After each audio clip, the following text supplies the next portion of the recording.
This video shows a simple way to turn off your Samsung phone when it doesn't respond or when you can't access the normal power options. One of the easiest methods is using the physical buttons.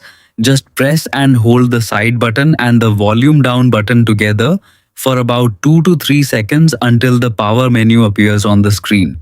From there, tap the power off option and confirm again to shut the device completely. The second method is using the quick settings panel.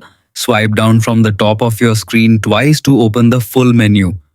Look for the power icon, usually located near the settings gear. Tap it, then choose power off and confirm once more.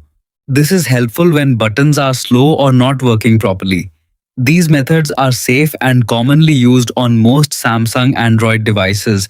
Make sure you do not press random buttons for too long as it may trigger unwanted actions or emergency mode features.